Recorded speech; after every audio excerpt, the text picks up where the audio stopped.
Alright, what's up guys? It's Q here for, well, my first video for, Phantom Forces, actually.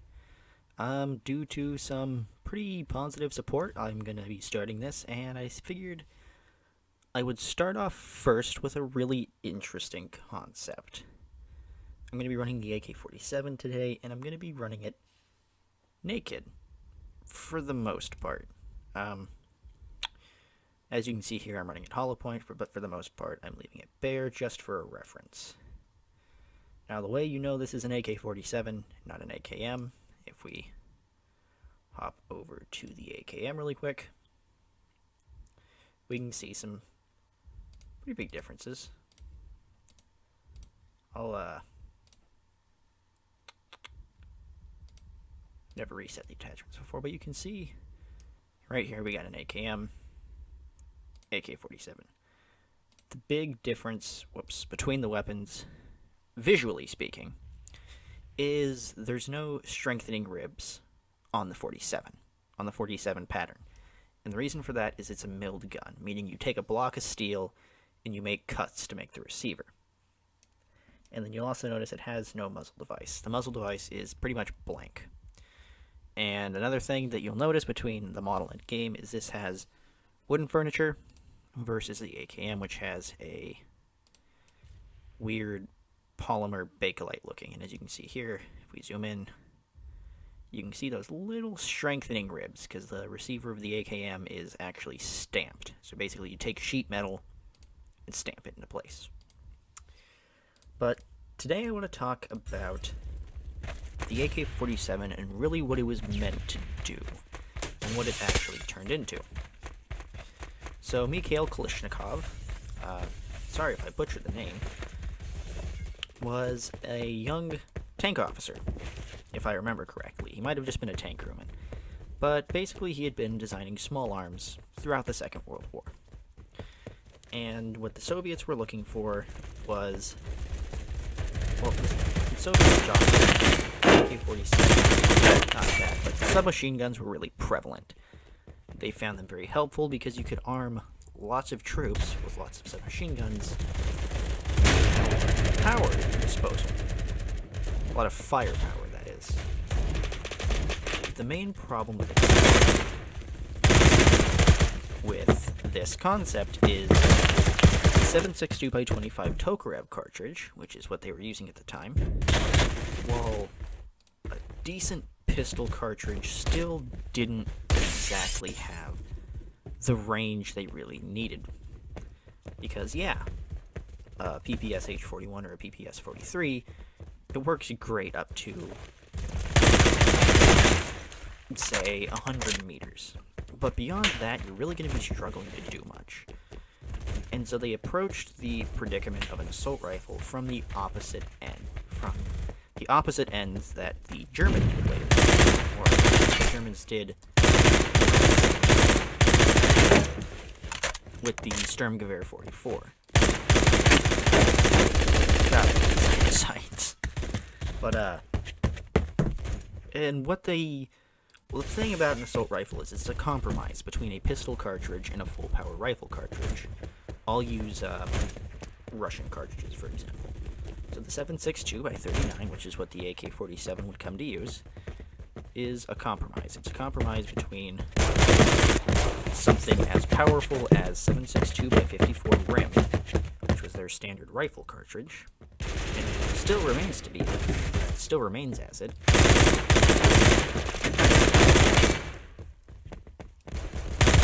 And between that and 7.62x25 Tokarev, which was their standard pistol round, as 9x18 Makarov would be adopted until the 1950s. And so, in 1943, they came out with the 7.62x39. It was a rimless intermediate cartridge. And the whole concept of it was you could get more power than a pistol, like a 7.62 Tokarev pistol. You could get more power and longer range if you had a PPS. were also producing much less recoil, and you had better controllability than something in 7.62 by 50. And so, while you traded off some power and some range, you got a weapon that really split the middle, and it worked really well as a general issue weapon. But the main problem was, in 1993, the Russians didn't have a weapon to issue this new cartridge with.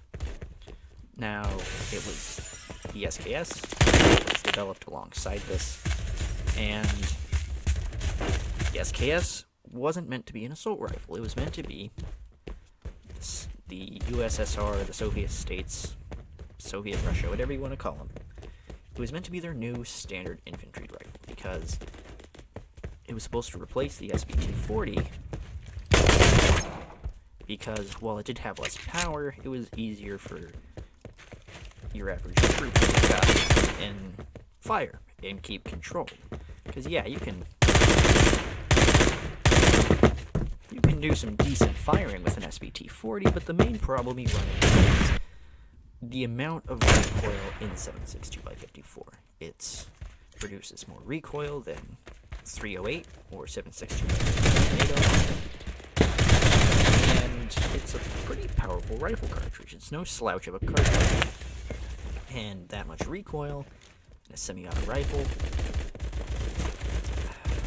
Well, it's better to have the semi-auto rifle than just action. You're still getting a rifle that's significantly less easy to fire because you have to recover from that recoil and aim again, and that takes significantly longer than if you're using a rifle with a reduced power cartridge. So that's why the SKS was developed to use 7.62 by 39. And it was really the only gun. Now, I know what a lot of people might be thinking. What about the RPD? Well, the RPD was meant to be a squad automatic weapon, which really falls into this category of, well, we want basically a light machine gun, but we want it to be for whatever the standard infantryman is using, for just ease of ammo. You know, we don't have to give these guys 7.62 by 39 and these guys 7.62 by 54. We can just send this squad a whole bunch of 7.62 by 39 and call it good. And the RPD didn't really see any service in the Second World War. I think, if I'm thinking right, it ended up being adopted. It finished its trials and its testing right at the tail end of the Second World War. Just, wow, I had really bad aim. But just really wasn't put into service. It just wasn't. There wasn't enough time. Issuing them, it didn't.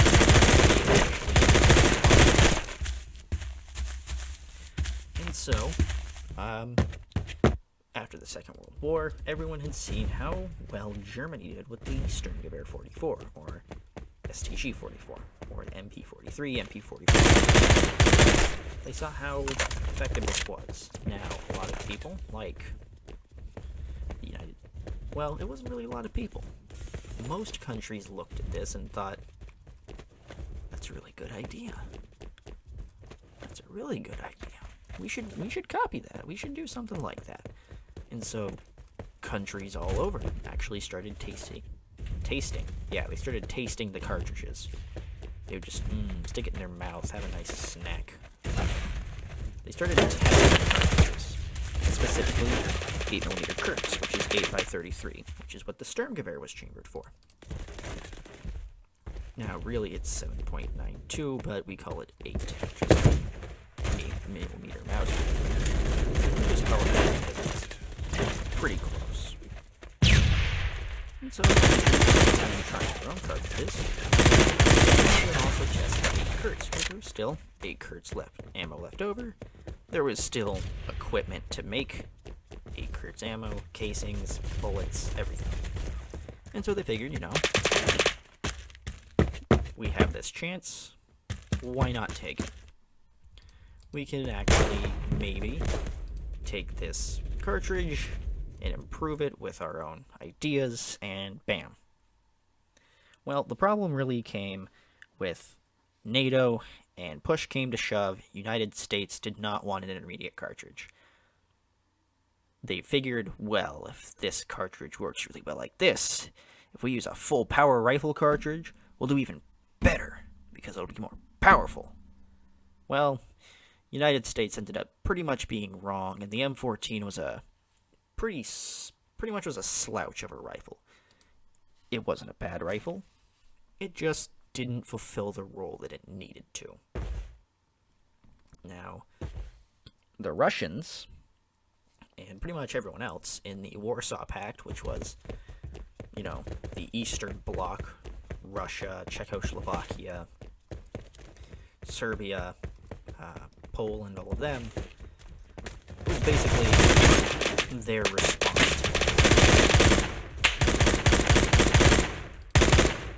And Russia had been testing cartridges since midway through World War II. And that was a pretty good one, 7.62 by 39. Still see it used today. It's a popular cartridge. And so what ended up happening is Kalashnikov saw this cartridge and he was like, hey, I have some really good ideas. I've been working on all these submachine gun designs, but they didn't need more submachine guns. But now if I make an assault rifle, I can pretty much have a guaranteed contract if this thing is good enough. Because they're really interested in the Sturmgewehr and its concept. And so he developed what would become the AK-47. Now, the Russians, originally the AK was a stamped gun, because stamping was quick, it was simple, and it was cheap. The Sturmgewehr ended up being a stamped weapon. The problem was Russia their stamping technology just wasn't all that great. And end of story, Kalashnikov made the AK-47 basically like, alright, fine. That's simpler, it's sturdier, and we'll be done with it. The Russians loved it. They wanted a really durable gun. Really didn't need much maintenance for an AK. They just liked it.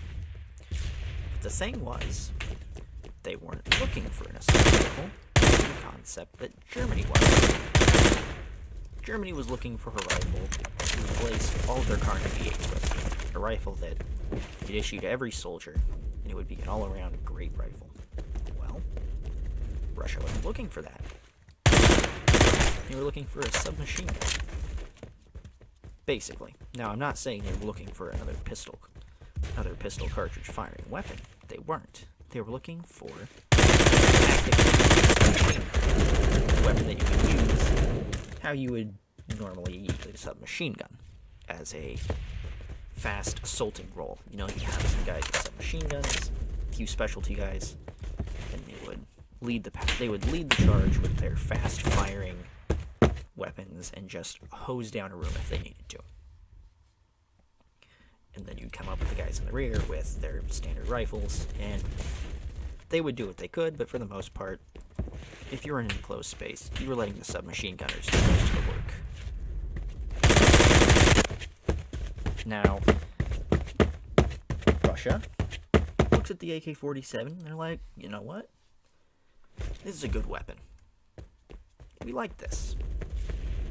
Adopt this. So they adopted it with the intent of, alright, every man is going to have an SKS, because the SKS is going to be our new semi-automatic infantry combat rifle. And the SKS was really suited for that role. SKSs are nice guns. But soon after a while, only like 2 years into adopting the AK-47, everyone started thinking, they're like, why do we have this AK-47 in use as a submachine gun, and, smaller numbers, and have this SKS be our main combat rifle? Why would we do that? Because it's AK, it has a bigger magazine. It's fully automatic if we want it to be, or semi-automatic. It came as a select fire weapon, safe, semi, or auto, or going in order from what you can select, safe, auto, semi. And it's got this nice 30 round detachable box magazine. Best part, it uses the same cartridge, and it's roughly as accurate. Now, granted, an AK-47 is heavier, but soldiers in the testing board really second thought. Why would we do that? You know?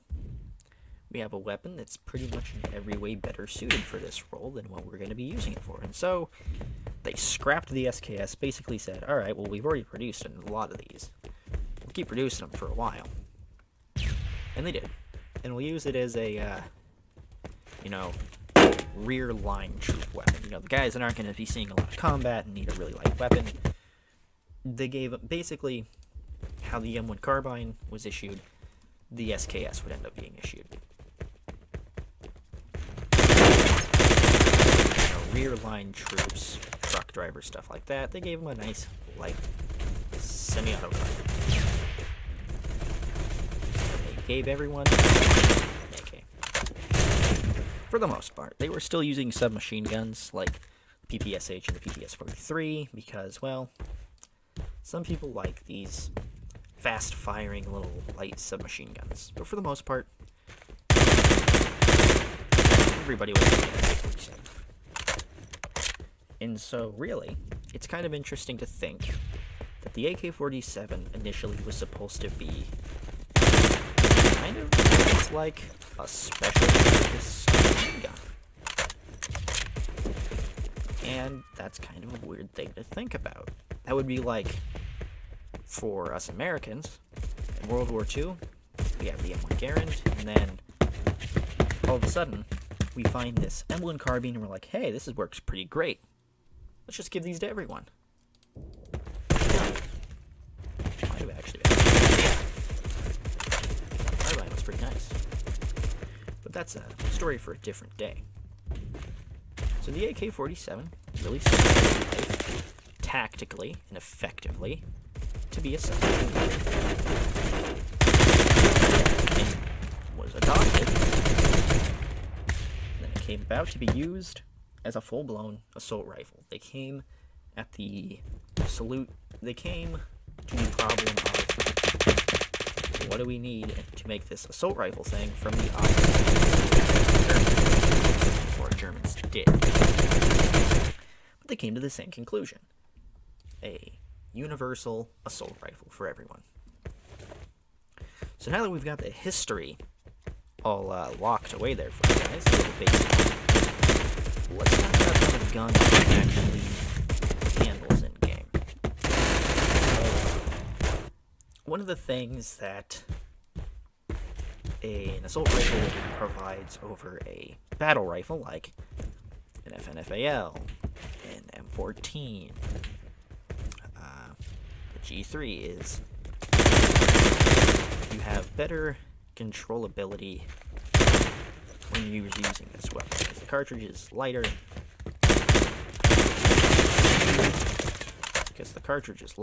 And so it's just general to fire. If you have a cartridge that's lighter recoiling, you're going to be able to control the gun a lot easier, especially in full auto. And that's what they were really looking for, was a weapon that they could fire full auto that would have better range than your pistol, but still had decent power compared to a battle rifle. What? Oh. Alright, I don't know what happened there. But the thing is, the AK-47, it really acts more like a battle rifle in the game. And at the same time, it doesn't.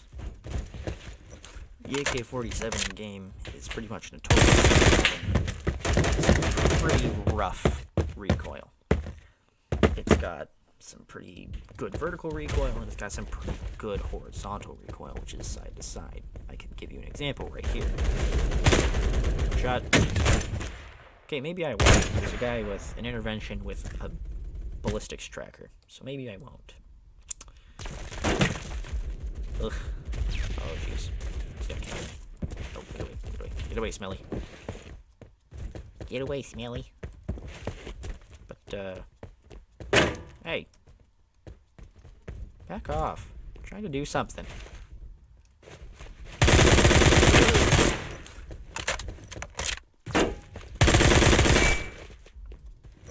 Let's test this out. You see it bounces up, bounces up and down, bounces side to side. And, well, how does that perform compared to real life? Now, I do have experience with guns. I come from a family who really like guns. My entire life. The thing is, I've had less experience on the platform. Oh, nice. Less experience on the AK platform than I really would like to. I really like AKs. They're really cool guns. The fact of the matter is, I just don't get the chance because, to put it simply, doesn't like AKs so much. Of time on the AR-15 and the 16 platform, but not as much as I would like on the AK. But from the game, the AK-47 game, it really recoils too much. I have shot, it wasn't an AK-47, it wasn't a select fire original Russian AK-47. That turned into like Russian German. But it wasn't traditional fire AK. It was actually a semi-auto Chinese one, I think it was. Similar to the Type 56. Didn't have the 56 style folding bayonet. But it was a milled receiver gun. It was semi-auto, and it wasn't 7.62x39. And, well, yes, it does have a little bit more of a thump than 5.56 does.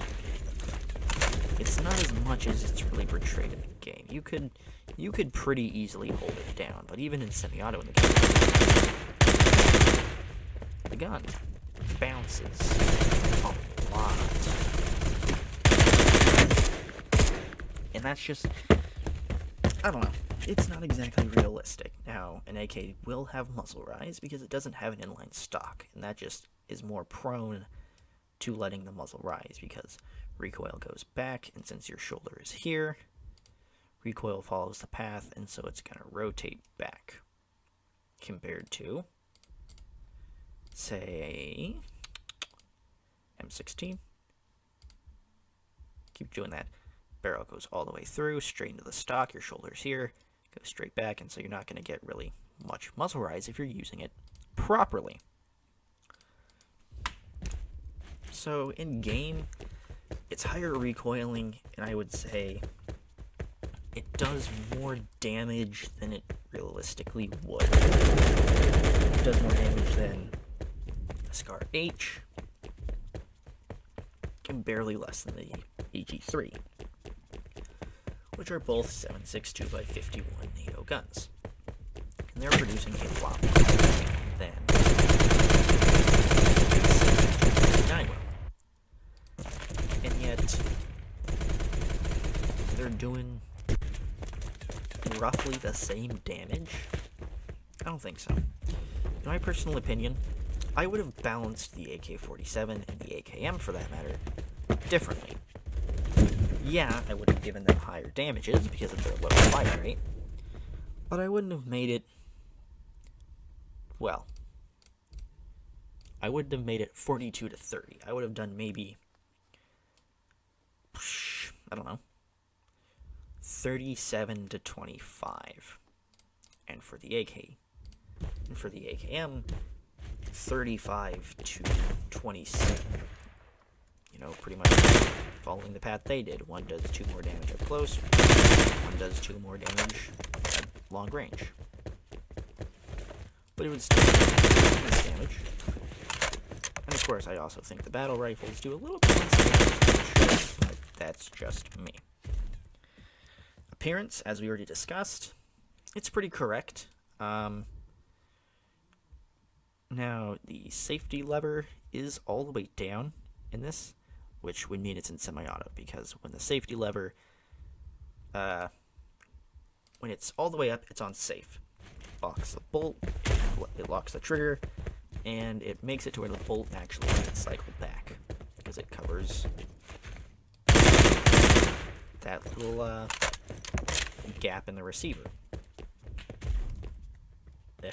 Not quite.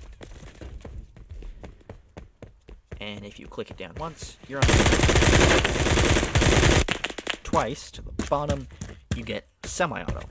And that's because it was originally meant to be a submachine gun. It was meant to be a full auto gun that you used sometimes in semi-auto, not the other way around. But alas, it didn't turn out that way.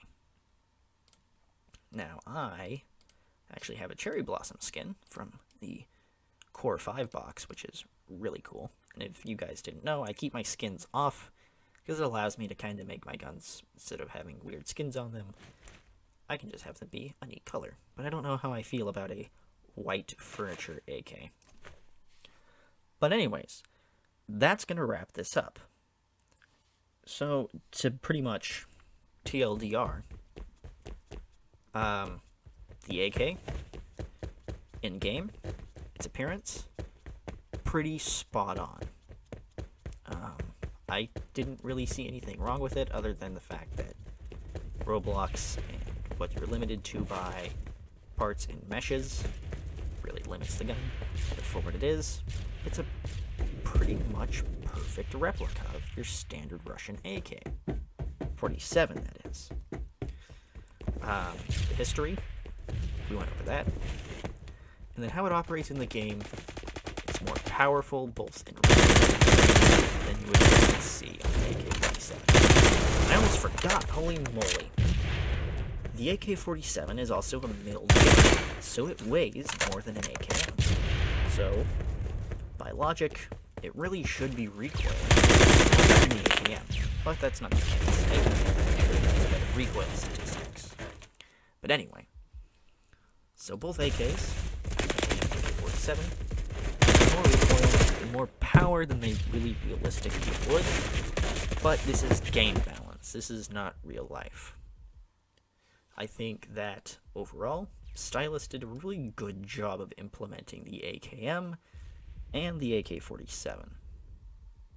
They look good, they sound good, and they're fun to run. But anyway, guys, that's going to wrap this up. I am glad for all of you. Well, I'm happy that all of you came in and checked this out. Thank you if you made it to the end of the video. If not, oh well. Thanks a lot for watching, and I'll see you guys next time when I discuss the MP5, aka one of HK's best legacy guns ever. Have a great day, guys, and I'll see you all next time.